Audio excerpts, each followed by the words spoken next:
Pues comenzamos la programación de esta mañana y ¿qué quieren que les diga? Pues maravillosamente acompañada, porque hay de todo, hay sabiduría, hay experiencia, hay ganas de tirar para adelante, hay proyección, hay perspectivas, hay objetivos, hay futuro. Y le presento a las personas que se encuentran aquí en el estudio y con quien compartiremos este ratito de radio. Empezamos por la portavoz de la plataforma de residencias dignas, Asun Cívicos. Buenos días. Buenos días a todos los escuchantes. Gracias por invitarme. Como debe ser. Por otro lado, tenemos a un miembro del Aula de Cultura de Participación Ciudadana de la Universidad de La Laguna y además también pertenece a la plataforma de residencias dignas. Manuel Hernández, buenos días. Hola, ¿qué tal? Buen día. Saludos a los oyentes.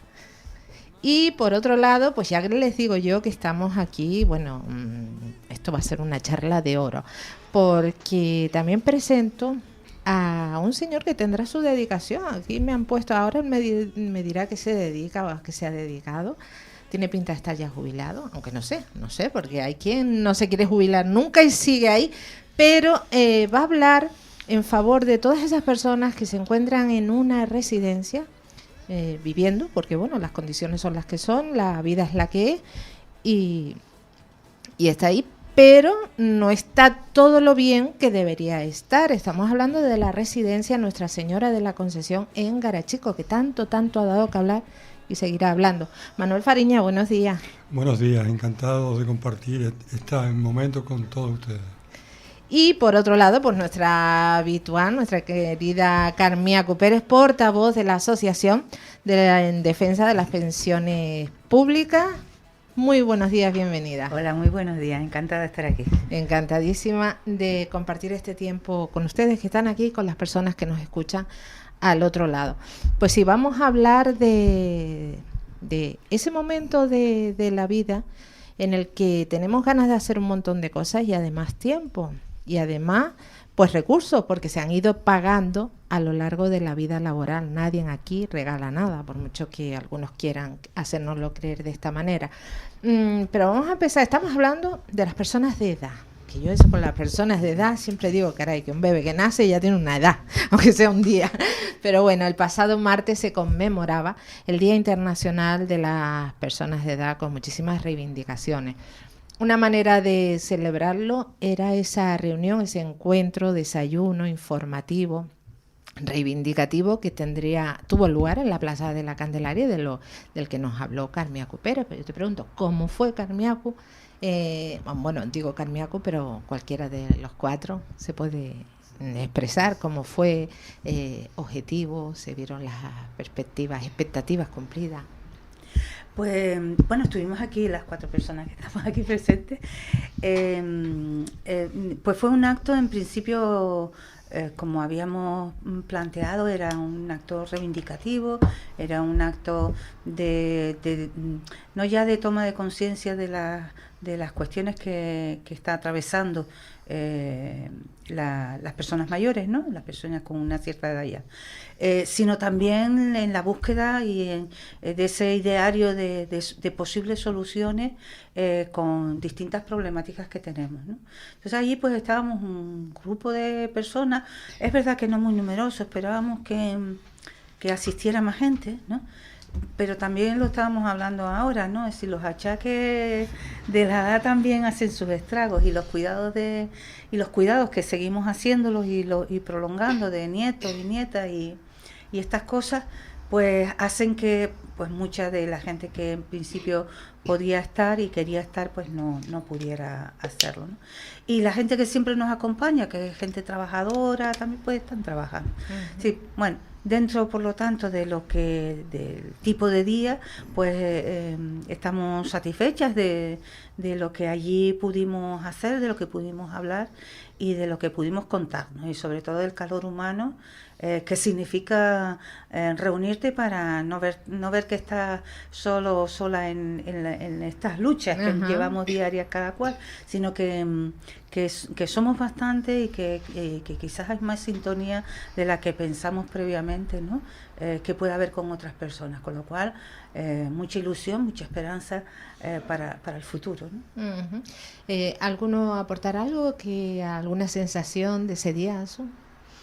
Pues yo quería destacar que ese día, aparte de reivindicar una serie de mejoras, que mejore la imagen que se tiene de las personas mayores, etcétera, etcétera, desde la plataforma Residencias Dignas quisimos destacar los avances que se han conseguido, el logro que supone el envejecimiento demográfico, la mayor esperanza de vida, etcétera, etcétera, ¿no? Y sobre todo también poner en negrita y subrayado que solamente un 20% de las personas mayores, del total de las personas mayores, están en situación de dependencia, que requieren cuidados especiales, que requieren recursos sociosanitarios específicos, etcétera, etcétera. Pero es que un 80% restante son o somos personas mayores perfectamente, activas y que aportamos a la sociedad. Aparte, lo decía Carmiacu, el cuidado de los nietos, para que los padres puedan trabajar y pagar la hipoteca, el cuidado de las personas con discapacidad, con enfermedad mental, el cuidado de los mayores, el de los propios padres ya mayores, etc., etc. O sea, económicamente, desde todos los puntos de vista, cultural, científico, social, artístico, etcétera, etcétera, hay que destacar las aportaciones de la gente mayor, que eso se olvida. Pero mira, el otro día fue muy significativo. Yo acompañaba a un joven colega de los talleres de cerámica, íbamos en el coche, pues a un taller de cerámica y tal, y yo le preguntaba, ¿tú qué piensas para ti qué es persona mayor y tal? Claro, tiene una idea, un chico de 25 años, de las personas mayores ya a partir de los 80, 85, 90 años, ya viejitos, dependientes, que hay que cuidarlos. Digo, por eso existe y persiste esa consideración, esa imagen tan patologizante, peyorativa, ya cercanos a la muerte, hay que cuidarlos. Claro, porque piensan que la gente mayor son eso, los otros somos carcas, un poco, pero no somos viejos. Entonces digo, se me encendió la lamparita. Pero es así. Yo le quiero preguntar tanto a Manuel Hernández como a Manuel Fariñas, si no he equivocado los apellidos. Como los dos son Manuel, en cualquiera de los dos que caiga está bien. Lo mío es normal cambiar apellido. ¿Ustedes, antes de llegar a esta etapa de la vida, participaban también de estas reivindicaciones sociales, de esta manera de decir, oye, que algún día estaré ahí, voy a empezar a apuntarme ya desde ahora por lo que me toca? Por lo que a mí respecta, desde hace mucho tiempo, en contacto con la familia o en contacto por la profesión con la gente mayor, he tenido muy claro dos cuestiones. Una, que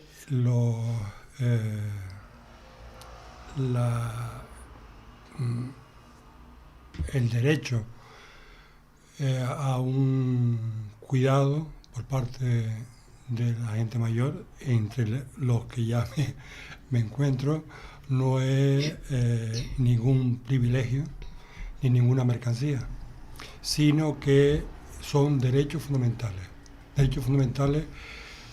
que son los pilares básicos de un Estado democrático. Eso lo he tenido bien claro desde hace muchísimo tiempo y ello me ha condicionado para que entrara en acción. Por supuesto, respetando a las personas, respetando a las instituciones democráticas, a los representantes políticos que han sido elegidos para estar ahí, pero también he tenido muy claro que todos debemos acostumbrarnos a que en el momento de las votaciones o de las elecciones no le estamos dando un cheque en blanco a nuestros políticos, le estamos dando una visa para que cumplan con sus promesas. Y si no las cumplen, tenemos todo el derecho democrático para exigirle justificaciones y explicaciones. Manuel Fariñas, ¿usted participaba? Manuel Hernández. Sabía yo que había cambiado a alguien el apellido. Bueno, la verdad que desde mucho tiempo ya, De jovencito siempre he estado implicado en actividades, digamos, en acciones. Creo que es muy importante defender el papel de ciudadano activo toda la vida, así, desde que eres pequeñito hasta que eres ya mayor. Hay que estar comprometido, estamos en un planeta donde estamos todos viviendo juntos, tenemos que proteger el planeta, tenemos que proteger a la infancia, tenemos que proteger a los mayores. Hay situaciones terribles como la guerra en Gaza o en Ucrania o en el Sudán que tenemos que denunciar. Nos preocupa, nos afecta también el tema de la vivienda de los jóvenes, es decir, hay que estar, digamos, implicados socialmente. Yo ahora que tengo, digamos, soy jubilado, pues tengo más tiempo disponible, aunque se me llena también el tiempo de un modo muchas veces sorprendente, ¿no? Creo que tenemos una contribución como mayores muy importante que realizar a la sociedad, ahora que tenemos más tiempo. Así está esta pregunta muy clara, Carmiaco. Parece mentira que teniendo en cuenta que lo que ustedes están reivindicando, lo que reivindicaban el pasado martes en la Plaza de la Candelaria, va a ser en beneficio de toda la sociedad, como antes de llegar a esa edad se desentienden, nos desentendemos, da la sensación que todo eso no va con nosotros, ni las pensiones, ni las residencias dignas, ni los cuidados, ni la asistencia domiciliaria, ni nada de nada, eso es cosa de mayores, pero es que en el camino nos quedamos cosa de los demás. El martes pasado yo esperaba ver muchísima más gente, pero no de las asociaciones de ustedes, sino gente anónima, decir, oye, que esto también va conmigo, que me va a tocar, que en el mejor de los casos, porque el peor pues ya sabemos el que es, que no llegue.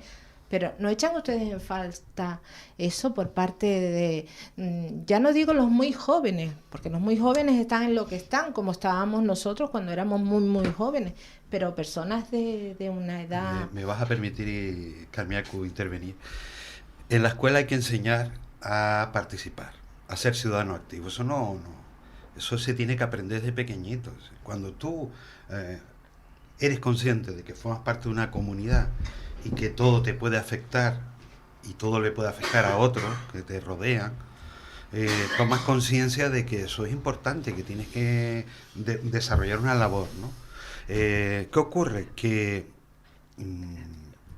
tal vez hayan intereses muy particulares que busquen eso, la desunión social, la falta de cohesión, la inmovilización, la falta de respuesta. Claro, y estamos admitiendo, yo veo, por ejemplo, el tema de la vivienda con los jóvenes, vuelvo a insistir el tema, algo que nos tiene que indignar a todos, por ejemplo. Bueno, yo creo que hay un interés en que la sociedad cada vez sea más individualista, ¿no? Y la educación en ese sentido no va ajena a los intereses no de la población, sino a lo que interesa. Entonces, poco cogiendo el hilo de Manuel, los cambios que se hacen digo, como fui docente de algo de eso chupé. Los currículos que se desarrollan, por ejemplo, a nivel de enseñanza, no van en ese camino de favorecer el espíritu crítico, la participación y algo muy importante, la comunidad. El hacer comunidad, el hacer tribu, que dice un amigo mío, ¿no? El hacer tribu, eso es muy importante, eso lo hemos ido perdiendo. Lo perdimos nuestra generación. La generación hoy que estamos ahí en los 60, 70, vivimos una parte de esa última tribu, ¿no? Y estamos viviendo ahora en donde esa tribu se reduce a nuestros hijos y nietos como mucho, si los tenemos. Porque mucha gente no tenemos nietos tampoco, ¿no? Que también estamos viviendo esa situación de que nuestros hijos o nuestras hijas, nuestros sobrinos, nuestras sobrinas, no tienen descendencia porque no pueden o porque no quieren o por lo que sea, y se reduce cada vez más incluso lo que es la parte familiar, ¿no? Entonces, creo que nos están educando en general, no solo en las escuelas, sino socialmente a todos, y lo entrecomillo, como no se me ve, lo entrecomillo, en la importancia de sálvese quien pueda, en la importancia de lo individual y en la importancia de eso no es un problema mío que se la resuelva. Cuando eso se va poniendo sobre la mesa continuamente a través de los medios de comunicación, a través de la instauración de las propias redes que nos deberían de servir para comunicarnos y lo que nos están sirviendo es para odiarnos, a través de ver en el que tengo al lado, la que tengo al lado, el problema y no verlo en donde está, en los orígenes realmente de todos nuestros problemas. Los temas de la vivienda, por ejemplo, que también Manuel decía, nos están afectando a nosotros también. Yo vivo de alquiler. Muchísimo. Yo vivo de alquiler. Que no se piense que todas las personas mayores tienen una propiedad. No es verdad. No es verdad. No es verdad. Y de las que lo tuvieron, muchas se quedaron sin su vivienda y están sufriendo desahucios. Y eso está llevando a suicidio. Y eso está llevando a desesperación. Y eso está llevando a que viva la gente en la calle. Y cuidado, porque de gente que vive en la calle, vemos a muchísima más proporción de personas mayores en la calle que personas jóvenes. Totalmente. Porque es que las personas mayores ya no tienen posibilidad de encontrar absolutamente nada. Una persona joven todavía a lo mejor va a ir a cargar o lo que sea, ¿no? A buscar algo, ¿no? Que tampoco lo tienen nada fácil, ¿no? ¿A dónde voy? Aquí no, yo estoy viendo que estamos entrando en una sociedad muy individualista, que no estamos procurando hacer la comunidad, que cada vez es la inmediatez, no es la reflexión, sino lo inmediato, no se nos da tiempo a reflexionar. Cada vez es más buscar el culpable en el que tengo al lado, más que en el que tengo enfrente, y cada vez cerramos eso, los ojos, los oídos y la boca, cada vez más en esta sociedad, hasta que estemos encerrados como en esas películas de futurología, ¿no? Claro, porque el divide y vencerás, cada vez aquí se ha puesto, ya se ha hablado, al menos 4 veces se ha mencionado el problema de la vivienda. Y por otro lado estamos luchando por residencias dignas. Si nos paramos a pensar, una cosa va emparejada por la otra. Te quedas sin el derecho a la vivienda y lo único que te queda es una residencia y calladito en la boca, porque si no te vas a la calle, no hay más. Una persona joven tiene toda la vida por delante para aspirar a un alquiler o a comprar una vivienda. Una persona ya con una edad jubilada, cuando le dicen no, necesitas 60 años para pagar la hipoteca, pues evidentemente pues va a ser que no. Hablando de residencias dignas, Manuel, ¿qué ha visto usted en esa residencia tan dignas que deberían ser y que al parecer no lo son en absoluto? Por suerte o por desgracia he visto mucho. Aclaramos una cosa, porque antes yo dije hijo y usted me decía, sí, yo soy hijo, mi madre es una, pero hay 75 más. Usted está hablando ahora pensando en el total. Estoy pensando en mi madre, pero si mi intervención y la de otra familia puede mejorar la situación de esta residencia, pues bienvenida sea. Esta situación de esta residencia comenzó, por lo menos por parte nuestra, de nuestra familia, comenzó desde diciembre de 2023, en la que junto a otros familiares exigimos el cambio de horarios de visita, porque aún en el 23, finales ya del 23, estaba implantado el horario de la época de la COVID. Con lo cual solo se permitía la visita 45 minutos 3 veces en semana. Pero nos hemos dado cuenta recientemente que ese problema ha afectado a otras residencias. Concretamente, una persona, hijo también de otra usuaria, en Alcorán, tenía recientemente, hace un par de meses, tenía también ese mismo problema, que tenía que sacar a su madre fuera porque no podía utilizar los jardines de la residencia. Eso es imperdonable. Pero esa deshumanización, ¿de dónde viene? Porque no tiene ningún sentido dentro de... Lo que decía antes, el derecho al bienestar social no es una mercancía y en gran medida se está convirtiendo o se ha convertido ya en una mercancía. Lo que importa es el beneficio económico. Estoy hablando de una residencia que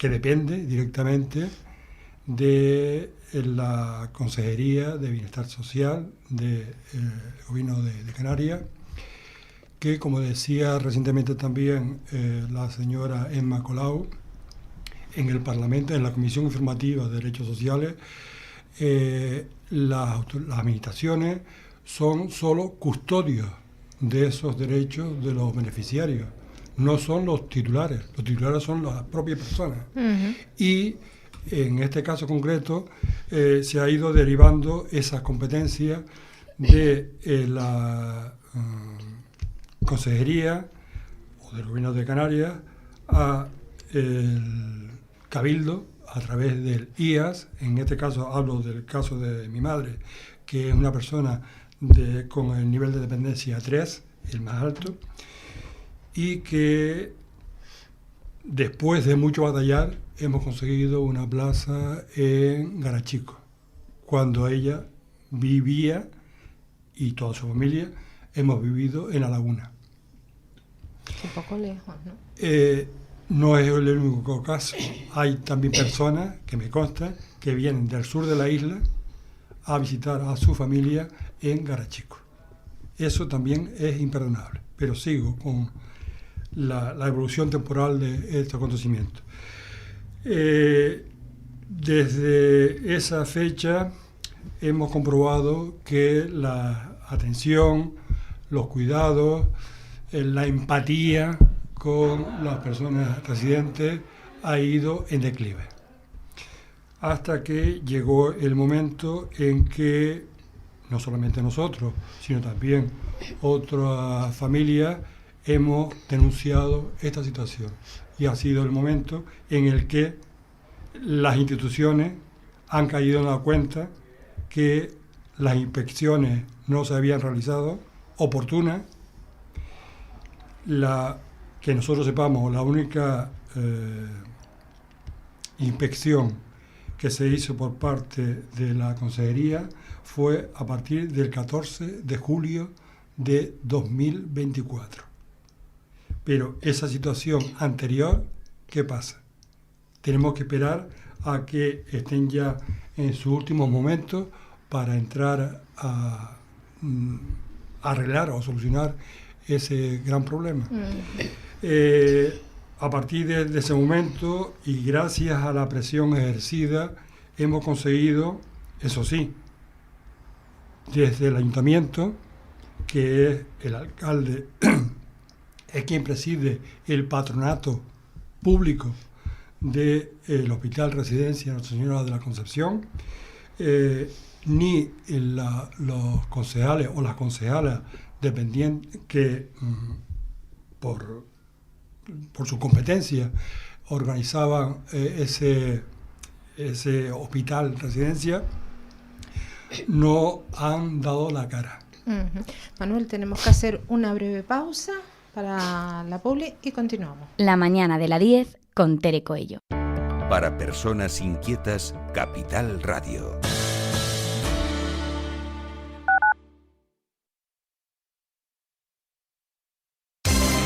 Porque somos corredores de seguros, creemos firmemente que es mejor cuando va acompañado de nuestros servicios. Segurosa cuenta con profesionales que aportan transparencia y profesionalidad.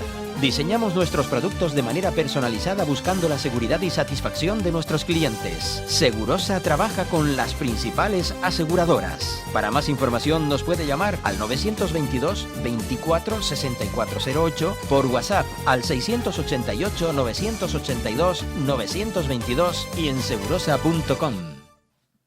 Dicen que si viajas solo llegarás antes, pero si lo haces bien acompañado, llegarás más lejos. Abrazar nuestras raíces nos ha hecho llegar hasta aquí. Alcanzar nuevas metas será posible gracias a ti. Caja 7. 60 años guiados por grandes valores. El turismo ya es uno de los sectores económicos más potentes del planeta. Estudiar la carrera de turismo es garantía de éxito. Y para ello, elige uno de los mejores centros internacionales, pioneros y decanos en la formación turística. Te recomendamos la Escuela Universitaria de Turismo de Santa Cruz de Tenerife, EUTUR. Esta es la carrera del futuro. Matricúlate ya para el próximo curso. Escuela Universitaria de Turismo de Santa Cruz de Tenerife, eutur.es. 922 21 88 97.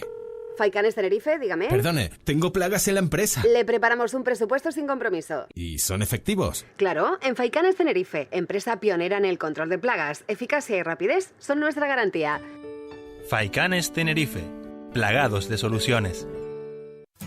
Electroaguere. 30 años de experiencia en el sector eléctrico y de las telecomunicaciones. Les ofrecemos soluciones reales a sus necesidades. Instalaciones domésticas, industriales y comerciales. Le asesoramos en ahorro energético. Nuestro correo electrónico es electroaguere@hotmail.com. No dude en pedirnos presupuesto sin compromiso. Llámenos al 922 263 703. Electroaguere, en toda Canarias.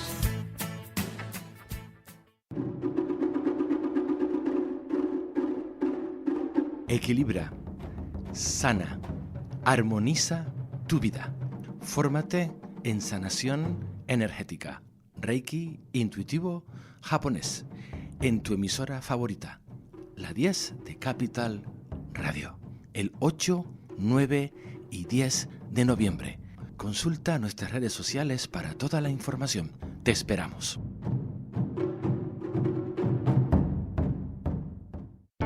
Para personas inquietas, Capital Radio.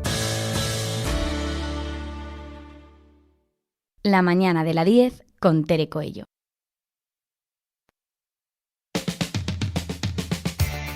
Retomamos esta tertulia, esta charla de oro que estamos manteniendo sobre las personas de edad mayores, personas jubiladas, porque tampoco hay que ser o pensionista, tampoco hay que ser tener esa edad, como decía Asu, decir no hay que ser muy viejito para ser ya mayor, no, o sea, aquí están en la flor de la vida con un montón de cosas por delante, por hacer un montón de objetivos, un montón de proyectos y guapísimos y guapísimas, como debe ser, y aquí estamos. Escuchábamos a Manuel hablar de esa realidad en torno a la residencia de mayores de Garachico, que está dando mucho que hablar desde, es verdad, va a ser casi un año en Navidad, Manuel.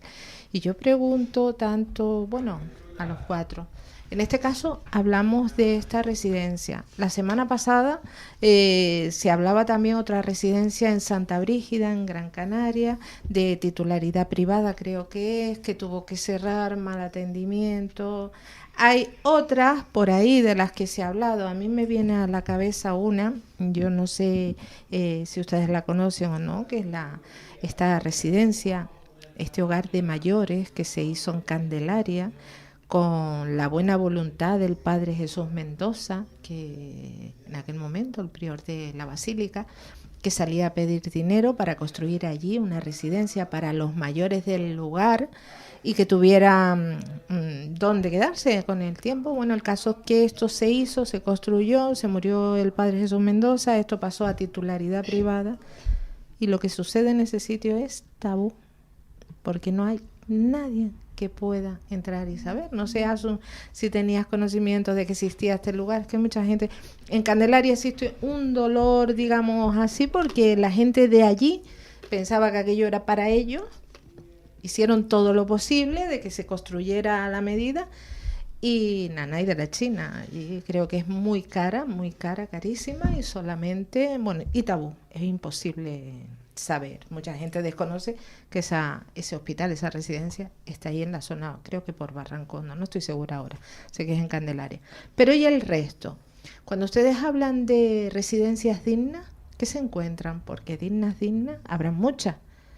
Se habrán conseguido mucho, dignificar muchas de ellas que también fueron criticables, y ahora pienso en Santa Rita, el hogar de Santa Rita, no sé cómo estará ahora mismo, pero también tuvo lo suyo. Pero ahí estamos hablando ya de centros de grandes dependientes. Pero ¿y si estamos hablando de personas que simplemente, oye, tienen una vida, pero por la razón que sea, no quieren estar en su casa, no quieren vivir solas, quieren irse a una residencia, pero tienen cierta autonomía? ¿Puede? A ver, por supuesto que las personas que quieran y puedan pagárselo pueden ir a una residencia privada. ¿Sin perder su autonomía? Pregunto. Claro, mira, la autonomía es la capacidad que tiene la persona de tomar decisiones sobre su propia vida. Vendo mi piso, compro, salgo, entro, etcétera, ¿no? Y hay otro concepto que es la independencia funcional para las actividades de la vida diaria, que es lo que se valora, bueno, también la autonomía o falta de autonomía, se valora a la hora de declarar a una persona gran dependiente, grado 3 o grado 2 o grado 1, etcétera, etcétera. A las residencias públicas, desde luego, se va cuando ya se está en situación de dependencia. Hay mucha más demanda que oferta de plazas. Pero es que se da la circunstancia, mira, tú decías, yo no conozco la residencia que has mencionado, no la conozco, pero una de las cosas que me llamó la atención el otro día en el encuentro para celebrar, conmemorar, reivindicar, etcétera, etcétera, el Día de las Personas Mayores, el Día Mundial, había una persona que había trabajado en una residencia de lujo, no voy a nombrar a ninguna, y que dimitió, se fue del trabajo porque no podía soportar las cosas que allí ocurren, cómo se trata o maltrata, la falta de personal, la falta de alimentación adecuada, etc., etc. Eso lo estamos observando en una inmensa mayoría de residencias. Y, o sea, que cuando decimos residencias dignas es que queremos un trato digno para las personas que allí residen. Efectivamente, en general, cuando vas a una residencia es que porque ya necesitas cuidados externos. Y o bien no tienes familia o la familia no te los puede dar y por eso vas a una residencia. Pero si no, desde luego, en fin, yo abogo porque haya otras alternativas, que las hay y ojalá se apoyen cada vez más. Alternativas a las actuales residencias, porque tal como funcionan, pues como que yo no quiero ir a una de ellas, desde luego. Yo señalaría 5 aspectos. Uno es el de la propia autonomía.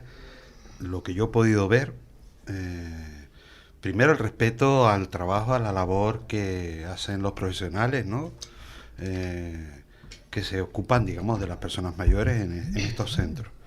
Pero en líneas generales yo observo deficiencias en varios aspectos. Uno es la autonomía, es decir, la capacidad que decía Asun, de que la persona mayor es un ser libre que tiene que tomar decisiones, porque además eso es lo que nos humaniza, tomar decisiones. Carecen también mucho de estimulación, es decir, yo he visto centros donde realmente pasan las horas ahí, digamos, muertos, sentados en una silla. Y falta personal para que estén haciendo actividades, porque están además en una etapa fantástica de su vida donde pueden desarrollarse plenamente y tener, digamos, el máximo de capacidades, ¿no? Los centros se gestionan sin contar con la participación de la gente. O sea, decía yo antes lo de somos ciudadanos y en nuestra casa, porque se supone que el centro sociosanitario es nuestra casa. Tenemos que también nosotros participar, ¿no? Luego son centros muchas veces que no son abiertos, o sea, no fluye la conexión con la comunidad, con el entorno, y tampoco la comunidad entra dentro del centro. Bueno, no hay lo que explicaba. Y hasta tal punto que tengo un ejemplo claro de un amigo mío, ya no era mayor, pero era joven, yo creo que tenía 50 años, y tenía diabetes, le amputaron 2 piernas en distintos momentos, toda su familia sus padres habían muerto y tal. Bueno, pues hubo que ingresarlo en un centro en Santa Cruz y no le dejaban salir del centro. Un tío culto. A eso me refería yo cuando preguntaba, pues se respeta la autonomía. Un tío culto que estaba metido en un montón de actividades, digamos, de teatro, de moda, no le dejaban salir. Hubo que pelear para explicarle a la directora del centro, y vamos a ver, esto no es una cárcel, este hombre está en pleno uso de sus facultades, este hombre no tiene ningún trastorno, este hombre puede entrar y salir, obviamente respetando un horario. ¿Vale? Y luego, por último, el trato deja mucho que desear. Tuve la oportunidad el otro día de hablar con una cuidadora de un centro muy importante de aquí, Y me decía lo siguiente, es que yo tengo un montón de personas mayores que atender, yo no tengo tiempo. Y entonces está estudiado científicamente que cuando una persona, un profesional, está sometido de forma crónica a unas sobrecargas laborales, llega un momento en que despersonaliza, sin quererlo, despersonaliza a la persona que atiende. Se convierte en expediente, ¿verdad? Y entonces eso es uno de los síntomas de agotamiento profesional. ¿Vale? ¿Me permites una cosa? A ver, Manuel, y después. Me gustaría añadir una cuestión, y es que coincido totalmente con mi tocayo en que se necesita una mayor transparencia en la gestión de estos centros, sean privados o sean públicos. Por ley, las familias o los residentes que estén en plenas facultades deben participar, tenemos que participar en la gestión de esos centros.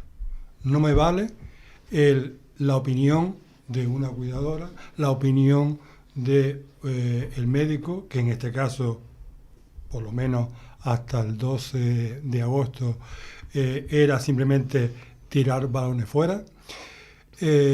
Esa situación hay que cambiarla, y hay que cambiarla ya, para que nuestros familiares puedan acogerse a esa mejoría. Y vinculado con eso, nos hemos preguntado qué pasa en el momento de las elecciones con los residentes en estos centros.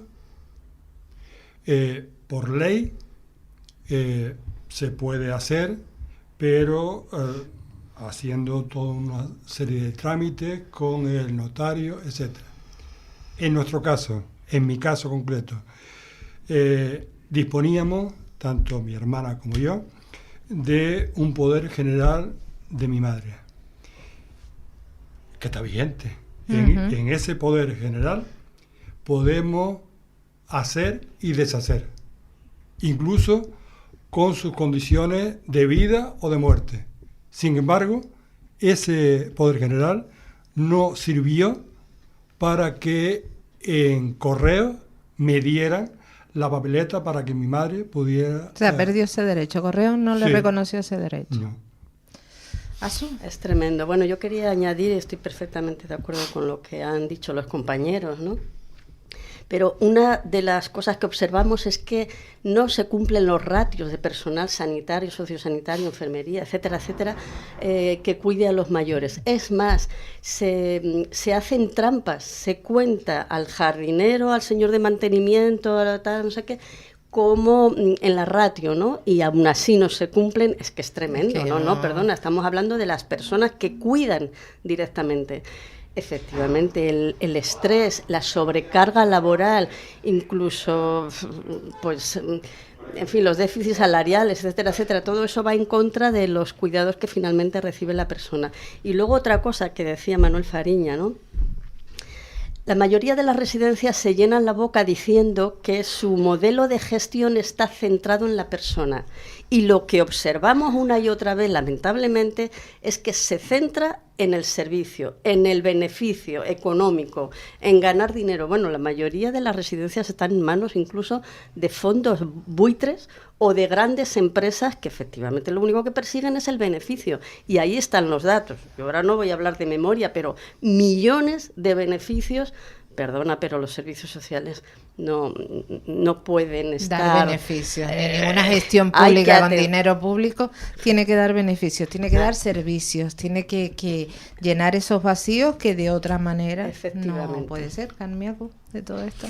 Bueno, nosotros venimos denunciando hace muchísimos años el tema de las residencias, y cuando la pandemia, recuerdo que hicimos un estudio precisamente de las residencias existentes en Canarias. Teníamos el dato ya en aquel momento del déficit de plazas sociosanitarias, ¿no? Actualmente está en unas 10.000. Es decir, nos hace falta 10.000 plazas más de las que ahora hay. Por eso cuando se cierra una residencia privada que lleva años, como la de Gran Canaria, por cierto, que se han cerrado dos. Ahora mismo se han cerrado dos, y que llevan en el proceso años, Es decir, han estado sometiendo a esas personas mayores años sabiéndolo, que había que cerrar porque no tenían las condiciones, o como la de Garachico, ¿no? Sabiendo que no tienen las condiciones, se sigue manteniendo y se cubren el expediente diciendo que bueno, que es que se está construyendo otro. ¿Desde cuándo se están construyendo los planes de plazas sociosanitarias? ¿Desde cuándo? Hay una responsabilidad política y la tenemos que señalar. Hay una responsabilidad política, porque quien gestiona, quien hace los planes, es un gobierno autonómico, tiene todas las competencias. Y esto no es de ahora. Esto venimos arrastrando. Es que siempre, legislatura tras legislatura, siempre el tema que tiene que ver. Y es que tenemos un problema, es decir, la falta de recursos económicos cara a todo lo que es lo social. Y se repite, sea el gobierno que sea. Y sin embargo se abandera después los presupuestos más sociales de la historia. Sociales, siempre pero yo no se repite la misma premisa. Yo no sé dónde se va el dinero de lo social, sinceramente. Yo no entiendo mucho de esto de los presupuestos, ¿no? Pero siempre te dicen, no, son los más... ¿Pero dónde? ¿Dónde? Porque ahora tenemos, por ejemplo, para dar la dependencia, la denuncia que ha salido esta semana mismo, sobre que los trabajadores y las trabajadoras de dependencia en diciembre terminan su contrato y no hay, para un 70%, no hay visos de renovación. Ya eran escasos. 5 inspectores para las residencias en toda Canarias, 5 inspectores. Pero cuidado, esto lleva años. Los 5 inspectores llevan años. Sí, nos encontramos con una cantidad de temas y todo se reduce a una, que lo digo eso, la privatización. En ese estudio que hicimos cuando la pandemia, Tenerife en concreto abanderaba las residencias privatizadas. Enorme la cantidad. Y de las públicas, la mayoría están gestionadas por lo privado, como el patronato. Claro, de pero tampoco eso es garantía No, evidentemente no es garantía, porque incluso ahora decía lo privado, el paralelismo con la sanidad. Hace unos días hablaba con un responsable, un representante sindical y me decía, ojo, que la sanidad privada está llena de listas de espera también, que ahí se está pagando por algo y hay cola también. Ahí es donde voy, es decir, si la mayoría de las residencias y plazas sociosanitarias en Tenerife en concreto, le sigue después Gran Canaria, ¿no? La única que en la época de la prepandemia no tenía era el Hierro, ¿no? Pero todas las demás iba creciendo ese número. Y resulta que en vez de mejorar, vamos conociendo más casos de malos tratos, porque hay que decir la palabra, malos tratos, sea institucional, sea personal, sea local, me da lo mismo, son malos tratos. A un sector de la población de edad, mal vamos, porque se va creando esta conciencia en nosotros mismos de ahí no quiero ir. Claro. Antes lo decías, yo lo pensé también, ¿no? Y eso también es peligroso. Claro. No solo va gente que ya no puede, mucha gente, sobre todo parejas, acompañan acompañan a la residencia, claro, indudablemente después se lo pueden pagar, acompañan, ¿no? Y esto también va muy unido a la renta que tienen las personas. Es decir, el tema de las pensiones, la pobreza en las pensiones, en cómo te ves sometida a no poder elegir, a que te envían al sitio lo más lejano posible de tu lugar, ¿no? Con lo cual ahí pierdes toda la conexión comunitaria. Cuando tú pierdes toda la conexión comunitaria, pierdes la vida. Y eso es lo que está sucediendo. ¿Recuerdan aquellas las guarderías infantiles? Bueno, pues las residencias son las guarderías de las personas mayores. Y eso es un problema, porque no tienen garantías, no tienen transparencia, no tienen futuro de vida. Y eso es el problema que tenemos. ¿Y qué podemos hacer? Nos van quedando, creo que 5 minutos de programa. ¿Qué podemos hacer? Porque tampoco, a ver, que quede claro que tampoco son todas tan desastrosas, ¿no? Ni el panorama es tan desastroso, ¿verdad? Hay que también ser objetivable, ¿no? Oye, se me olvidó una cosita de caso, porque hablamos de las condiciones dentro de las residencias. ¿Qué ocurre cuando a una persona mayor en una residencia le pasa algo y tiene que acudir a un centro hospitalario? Se queda sola. Espero que por lo se menos queda sola. En el centro hospitalario. La llevan a través de una ambulancia, y la dejan. no se la acompaña. Si tiene familia, aparece la familia bien, y si no, se queda sola durante todo ese tiempo. Y sabemos de muchísimos casos que son derivados a ambulatorios, y de los ambulatorios a la residencia o al hospital, por ejemplo. Y ahí se pueden quedar, porque tienen hasta 48 horas de posibilidad de que no vuelva una ambulancia a recogerla. Lo digo para que veamos cómo están las cosas. Y eso, tremendo. En las privadas, de buenas pagas. Sí, me gustaría aportar una cuestión en relación a lo último que se ha dicho. Nuestra denuncia no va en contra de o para obtener el cierre de esa residencia. No. Lo que pretendemos es que las condiciones de nuestros familiares se mejoren y que no me vengan con la historia de que, y más en mi caso, de que es una residencia en un edificio antiguo del siglo XVII. ¿Qué es lo que pretenden? Aplicarle el trato del siglo XVII a los familiares del siglo XXI. Si es un centro antiguo, evidentemente habrá que buscar las condiciones para que eso se mejore. Eso por un lado. Por otro, evidentemente, lo que acaba de comentar Carmen, cuando se separa a una persona de su comunidad, evidentemente pierde esa vida. Y eso lo hemos vivido nosotros. Todos los días que vamos a visitar a mi madre, nos pregunta que cómo está su barrio. Que concretamente nos hemos enterado en este fin de semana que en estos momentos es la persona más longeva del barrio de San Lázaro. Pues a seguir cumpliendo. Es que claro, si me permites, es que el ingreso de una persona en una institución, en una residencia, es la muerte social de la persona. Pierde la conexión con la familia, relativamente, no se les puede visitar todo lo que se quisiera, etcétera, etcétera. La conexión con el barrio, la conexión con la sociedad, y encima si no se trabaja y se estimula cognitivamente, se dinamiza, como decía antes muy bien Manuel Hernández, ¿no? Que los tienen ahí sentados en fila india, sin conexión, sin hablar, sin mirarse a la cara, es tremendo, ¿no? A mí me gustaría también añadir con respecto a al segundo plan de infraestructuras sociosanitarias que no se cumplió. Curiosamente, solo el Cabildo de La Gomera, algunos en Fuerteventura, etcétera, etcétera, pero solo el Cabildo de La Gomera cumplió con las 185 plazas que se había propuesto. El resto, resulta que ni Tenerife, ni Gran Canaria, ni Lanzarote ha creado ninguna plaza. Ya se firmó el tercer plan de infraestructuras sociosanitarias en el 2024, y yo lo que espero, y por favor sugiero, en fin, que porque hay una parte de competencias a nivel del gobierno de Canarias. Tiene que dar unos dineros a los cabildos, pero luego hay otras competencias que tienen los cabildos y otras que también deben tener los ayuntamientos para ceder suelo. Para construir nuevas residencias, etcétera, etcétera. En definitiva, que por una razón o por otra no se ha cumplido. Se supone que tienen que devolver los dineros que se les dieron a los cabildos y que no han cumplido y no han creado ninguna plaza. O quizá se ha decidido, bueno, vamos a firmar ahora en 2024 que se firmó el tercer plan, pues vale, quédense con ese dinero que ya les dimos, pero por favor, creen plazas. Ahora está previsto un centro, vamos a ver en qué condiciones, en La Laguna, en la plaza...